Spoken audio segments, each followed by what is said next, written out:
I thought I knew my wife after 15 years of marriage. Then she started mentioning Brad's name every single day.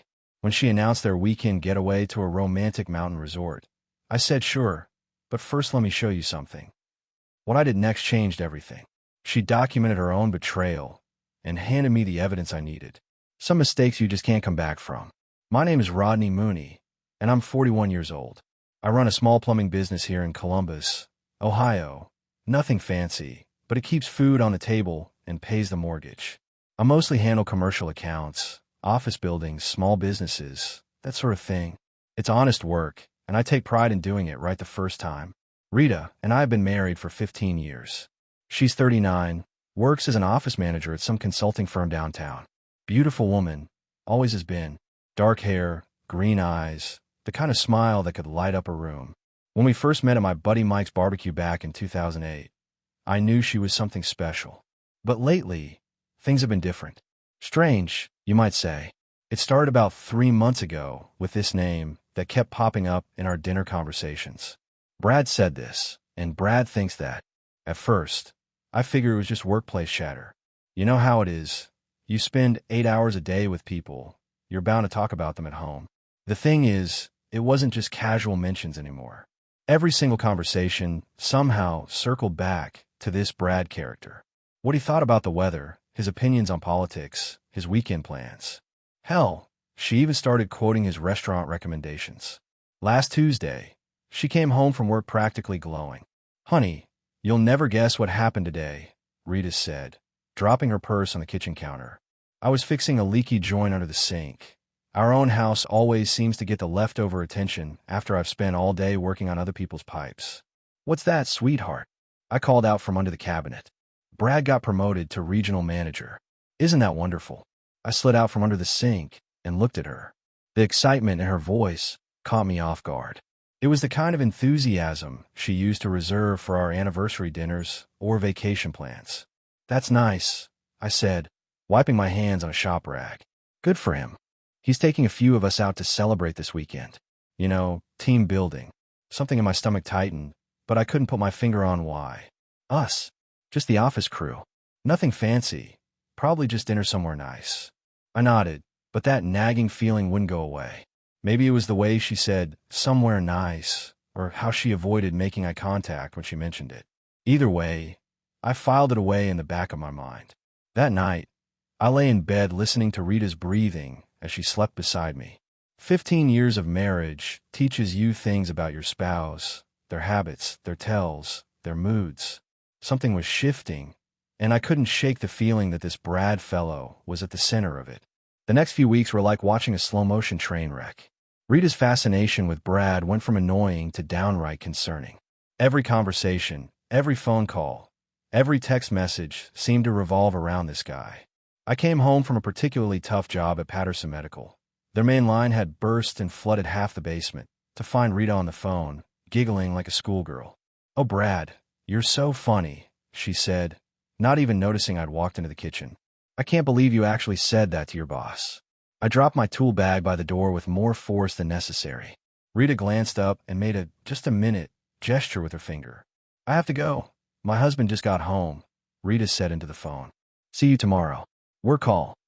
I asked, knowing damn well it wasn't. Oh, that was just Brad. He had this hilarious story about his meeting today. "Rita, you just spent 40 minutes talking to him." She looked at me like I'd grown a second head. "Rodney, we're friends." "Friends talk." "Friends, huh?" I walked to the fridge and grabbed a beer. Married friends usually include their spouses in conversations. "Don't be ridiculous," Rita said, but she wouldn't meet my eyes. "You don't know Brad. You wouldn't understand his sense of humor." That stung more than I cared to admit. After 15 years of marriage, my wife was telling me I wouldn't understand someone's humor? Someone she'd known for what? A few months? The weekend team dinner she'd mentioned turned into Saturday night at some upscale Italian place downtown. Rita spent 2 hours getting ready, trying on 3 different outfits.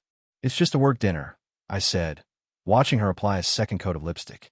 "I want to look professional," she replied. "Brad said this restaurant has important clients who eat there." There was again. Brad said this. Brad said that. She came home after midnight, slightly tipsy and full of stories about how wonderful the evening was. Brad paid for everyone's dinner, she gushed. He's so generous. The whole table.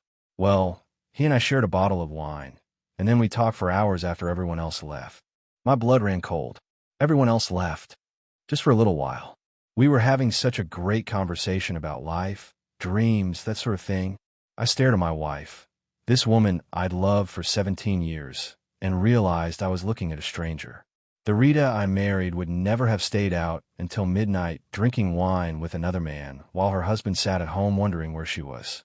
Rita, do you hear yourself right now? What do you mean? You're talking about this guy like he's the most fascinating person on earth. Every sentence out of your mouth starts with his name. She crossed her arms defensively. That's not true. Honey, yesterday you told me what Brad thinks about the weather forecast. The weather forecast. He has interesting perspectives on things. More interesting than your husband's perspectives. Rita's face flushed. You're being jealous and controlling, Rodney. Brad and I are just friends. Good friends. But the way she said good friends sent a chill down my spine. 2 weeks later, everything came to a head. I was in the garage organizing my tools when Rita walked in with that look on her face, the one that said she had news she thought I'd be thrilled to hear. Honey, I have something exciting to tell you, Rita said, practically bouncing on her feet. I set down my pipe wrench and gave her my full attention. What's that? Brad invited me to go with him to Asheville this weekend. There's this amazing resort in the Blue Ridge Mountains. My stomach dropped. Asheville, that's 4 hours away. I know. Isn't it wonderful? He says the fall colors are incredible right now, and there's this fantastic spa resort he's been wanting to visit. Rita, you're talking about going away for the weekend with another man. She waved her hand dismissively. Don't be silly, Rodney. It's just a friendly getaway. Brad needs someone to share the experience with. Share the experience? I couldn't believe what I was hearing. What about sharing experiences with your husband? You hate spas, Rita said. You always complain about that stuff. That's not the point, and you know it. Rita crossed her arms. The point is that Brad appreciates culture and beauty. He wants to show me this historic inn he discovered online. 1 room or 2. What? At this historic inn? Did Brad book 1 room or 2? Rita's face flushed slightly. Well, he said the rooms are expensive, so we'd probably share a suite to save money. Share a suite. I repeated the words slowly, letting them hang in the air. Rita, listen to yourself. You're planning to spend the weekend in a romantic mountain resort, sharing a room with a man who isn't your husband. You're making it sound sordid when it's perfectly innocent. Innocent. I stepped closer to her. Tell me something, Rita. If Brad was a woman named Brenda, would you still think this was appropriate? That's different. How? Because Brad understands me. He appreciates art and culture and beautiful places. When's the last time you took me somewhere romantic? That stung. I work 60 hours a week to keep this house and pay for your car. When exactly should I find time for romantic getaways? Brad makes time. Brad's not married to you, Rita. I am. She looked at me with frustration. Rodney, you're being unreasonable. This is just a weekend trip with a friend. A friend who wants to share a room with you in a romantic mountain resort. Nothing's going to happen. How can you be so sure? Because I'm not that kind of person. But looking at her face, seeing the defiance in her eyes, I realized my wife had already made her choice. I stood there in our garage, looking at the woman I'd loved for 15 years, and realized she was going with or without my blessing. Rita, I'm asking you not to go, and I'm telling you that I'm going. Then we have a problem. She softened slightly. Rodney, honey, you're being paranoid. Brad and I are just friends. Friends don't go away together for romantic weekends. It's not romantic. It's cultural. I rubbed my face with both hands, feeling exhausted. Rita, if you get in a car with that man tomorrow and drive to Asheville, don't bother coming back. Her eyes widened. You don't mean that. I've never been more serious about anything in my life. You're giving me an ultimatum? I'm telling you the truth. If you choose him over me, over our marriage, then make it a permanent choice. Rita's face hardened. Fine. Maybe I will. Then go ahead, I said, my voice deadly calm. But first, let me show you something. I walked past her into the house, straight to our bedroom. Rita followed, probably thinking I was going to try some last-ditch emotional appeal. Instead, I went to our dresser and pulled out our wedding album. What are you doing? Rita asked. I opened the album to our wedding photos. There we were, young and happy, surrounded by family and friends. I took the first photo, us kissing at the altar, and tore in half. Rodney, stop. I tore another photo. Then another. This is what you're doing to our marriage, Rita. Tearing it apart piece by piece. You're being dramatic. I ripped apart the photo of us cutting our wedding cake. Am I? You're choosing another man over your husband. How is that not tearing our marriage apart? Rita lunged forward to stop me, but I'd already destroyed half the album. Those are irreplaceable. So is a marriage, I said. But apparently you don't think ours is worth preserving. I walked to our closet and pulled out my duffel bag. I'll be staying at Mike's place. When you get back from your cultural weekend with Brad, I'll be gone. Rodney, please. You're overreacting. No, Rita. I'm finally reacting appropriately to my wife running off with another man. I packed the bag quickly, just essentials. As I headed for the door, I turned back to her. Enjoy Asheville, I said. I hope it's everything you're giving up your marriage for. Saturday morning found me sitting in Mike's spare bedroom, staring at my phone. Rita had tried calling 6 times, but I wasn't ready to hear her excuses. Around 10 o'clock, I drove to downtown Columbus to meet with David Sterling, the divorce attorney Mike had recommended. Sterling's office was on the 15th floor of a glass building overlooking the Scioto River. He was a sharp-dressed man in his 50s who got straight to the point. So your wife is planning to spend the weekend with another man at a romantic resort, Sterling said, reviewing the notes I'd given him. That's right. She left this morning. And when you objected, she chose to go anyway. Told me I was being unreasonable and paranoid. Sterling leaned back in his leather chair. Mr. Mooney, I've been practicing family law for 23 years. In my experience, when a spouse chooses another person over their marriage, they've already made their decision about the relationship. That's what I figured. The question is, what do you want to do about it? I've been thinking about that all night. I want to file for divorce. Fast and clean. Based on what grounds? Adultery, if we can prove it. Gross neglect of duty if we can't. Sterling nodded and made notes. Ohio recognizes adultery as grounds for divorce, but proving it can be challenging. Do you have evidence of physical infidelity? Not yet. But a married woman doesn't spend weekends with other men for innocent reasons. I agree, but the court will want documentation. He pulled out a legal pad. We'll file on grounds of gross neglect of duty for now. If she's truly having an affair, evidence will surface eventually. We spent the next hour going over my assets. The house, paid off 3 years ago. My plumbing business with its van, tools, and client contracts. Our joint checking and savings accounts. My retirement fund. Her car that I've been making payments on. Any children? Sterling asked. No. We tried for years, but it never happened. That simplifies things considerably. No custody issues. No child support calculations. It felt surreal, reducing 15 years of marriage to a list of property and bank balances. Everything we'd built together, itemized and categorized for division. One more thing, Sterling said as I prepared to leave. Don't do anything rash. No confrontations. No destroying property. No angry phone calls. Let your wife dig her own hole. What do you mean? If she's truly involved with this man, she'll make mistakes. Cheaters always do. They get careless, overconfident.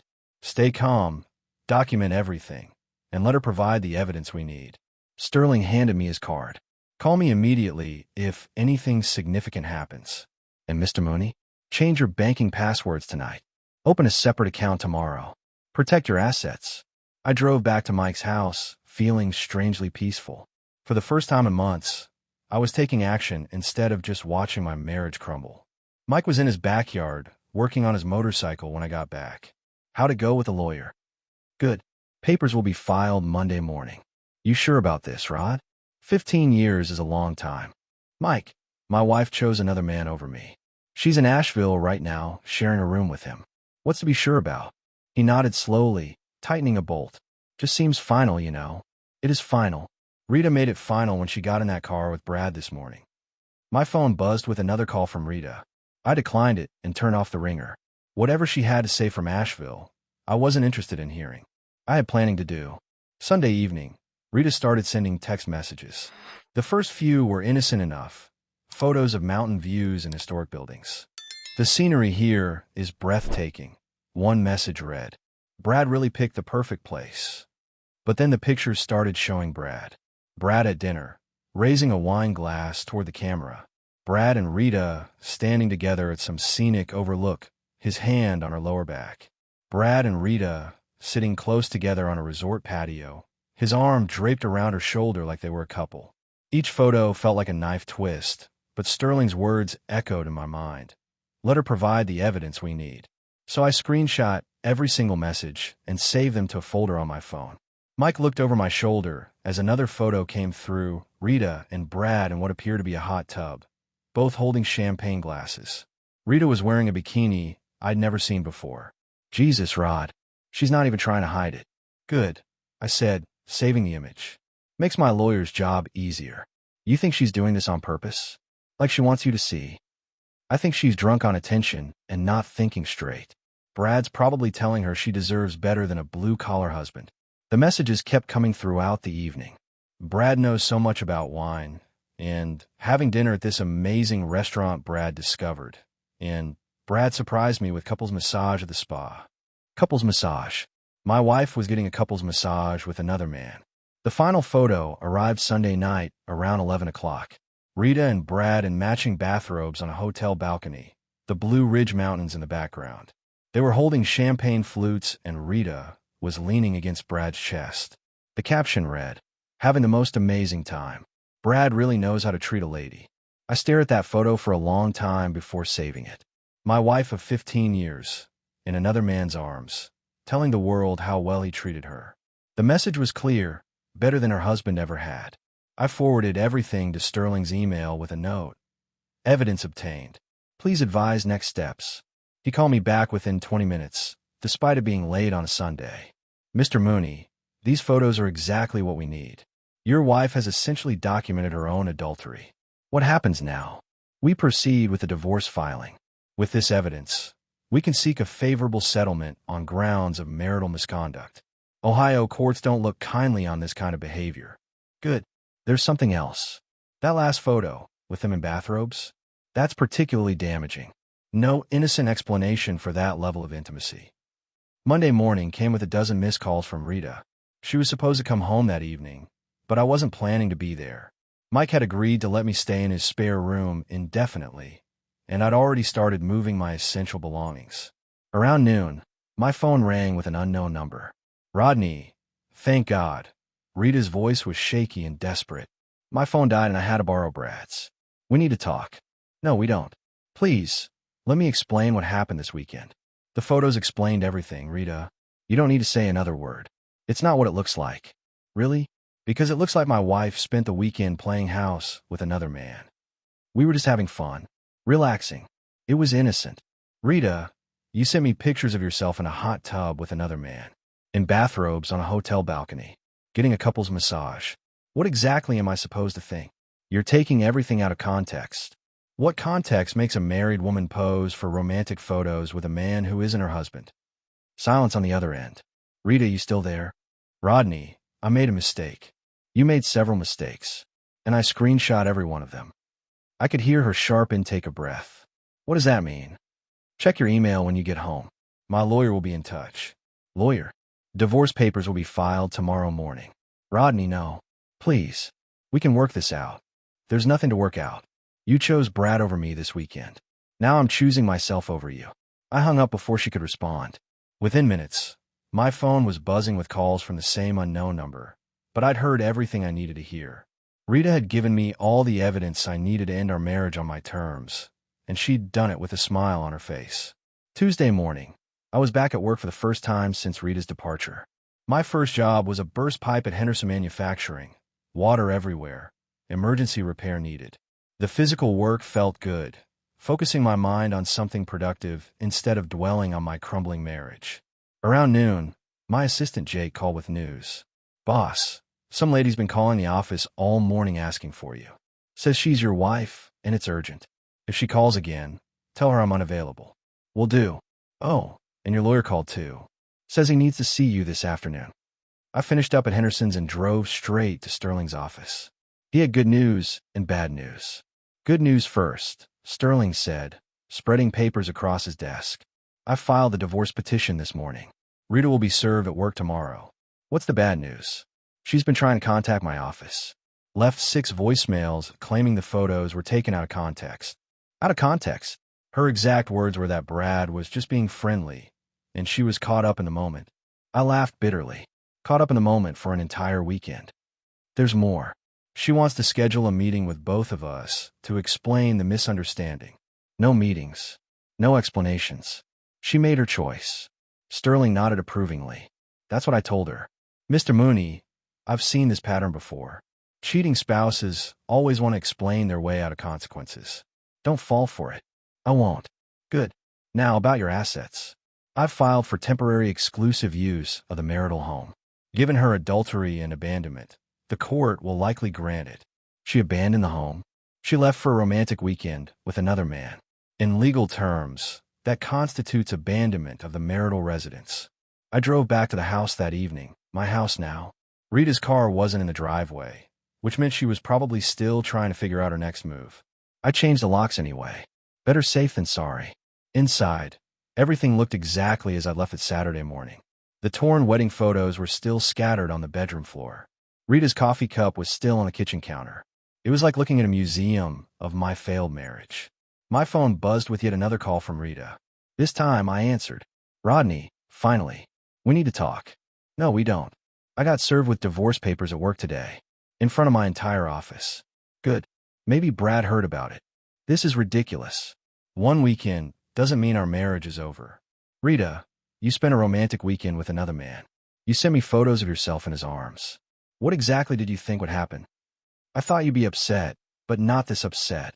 You thought I'd be okay with my wife cheating on me. I didn't cheat. The photos say otherwise. Those photos don't prove anything. They prove enough. There was a long pause. Rodney, I want to come home. This isn't your home anymore. I changed the locks. You can't do that. I already did. Where am I supposed to stay? I hear Brad's place is nice. I hung up and turned off my phone. For the first time in months, the house was quiet. Wednesday brought unexpected visitors. I was replacing a water heater at Murphy's restaurant when Jay called again. Boss, that lady's at the office. Your wife. She's pretty upset. Call the police if she won't leave. She's not causing trouble. Just sitting in the parking lot crying. Not my problem anymore. When I finished the job and returned to my shop, Rita's car was gone. But she'd left something behind. A manila envelope tucked under my office door. Inside were printed copies of text messages between her and Brad, starting from 3 weeks ago. She'd highlighted certain parts in yellow marker. Rita, can't wait for our Asheville trip. Finally get you all to myself. Brad, I'm nervous about this. What if Rodney finds out? Don't worry about your husband. He doesn't appreciate what he has. I do. I've never done anything like this before. You deserve to be treated like a queen. Let me show you how a real man treats a woman. Promise me this won't get complicated. The only complication will be you not wanting to come back home afterward.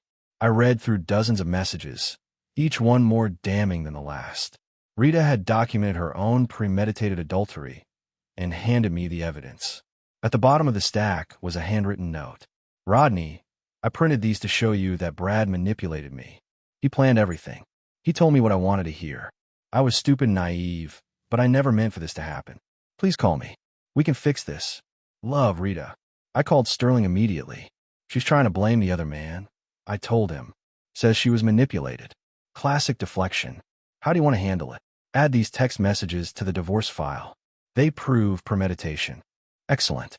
This actually strengthens our case. She can't claim it was a moment of weakness when there's weeks of planning involved. That evening, Rita showed up at my house. I watched through the window as she tried her key, realized the locks had been changed, and started pounding on the door. Rodney, I know you're in there. Please, just listen to me. I didn't answer. I made a mistake. A huge, terrible mistake. But it's over. I told Brad I never want to see him again. Still nothing from me. He lied to me, Rodney. He said he cared about me, but he just wanted to use me. You were right about him. I opened the door. Rita looked awful.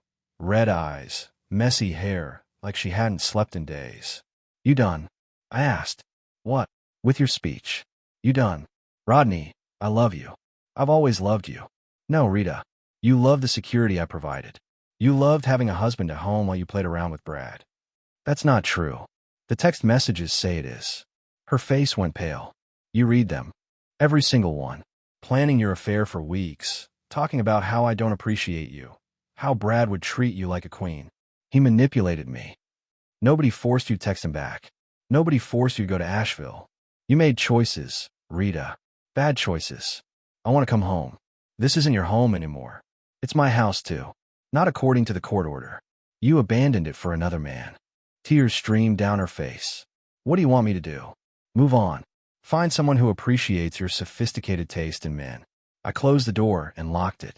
Rita pounded on it for another 10 minutes before finally driving away.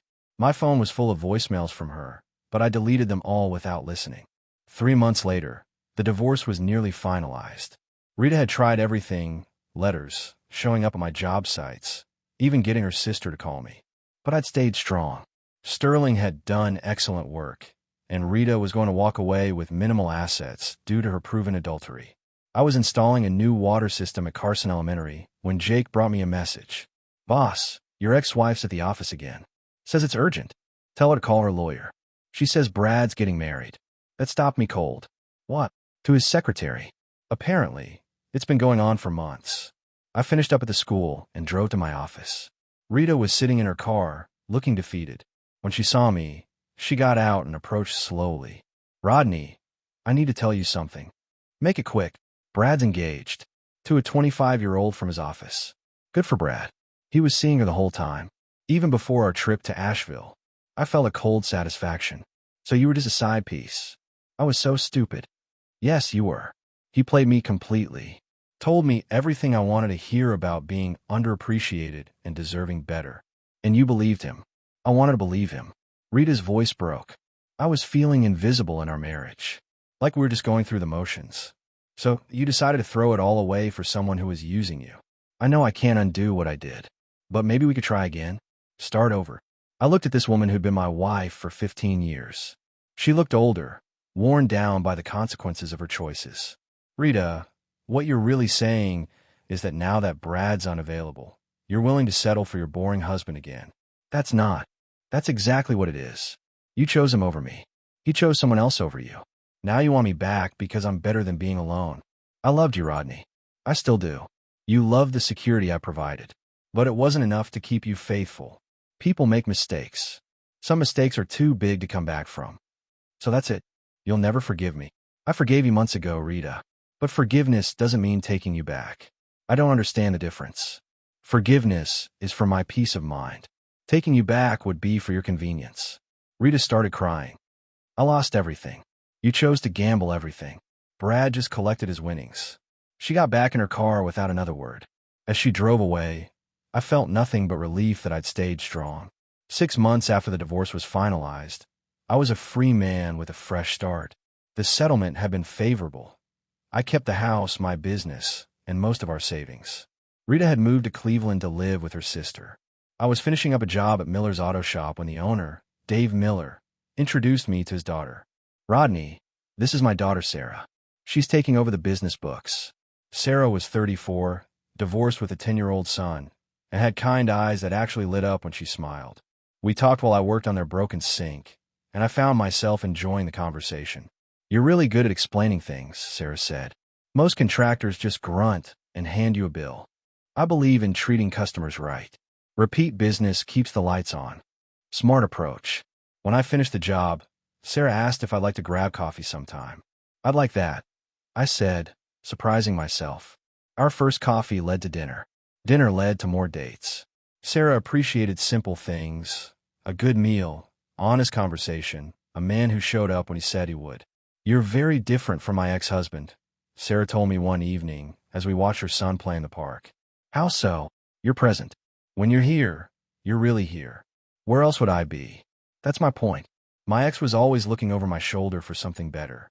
You seem content with where you are. I learned the hard way that looking for something better usually means losing what you already have.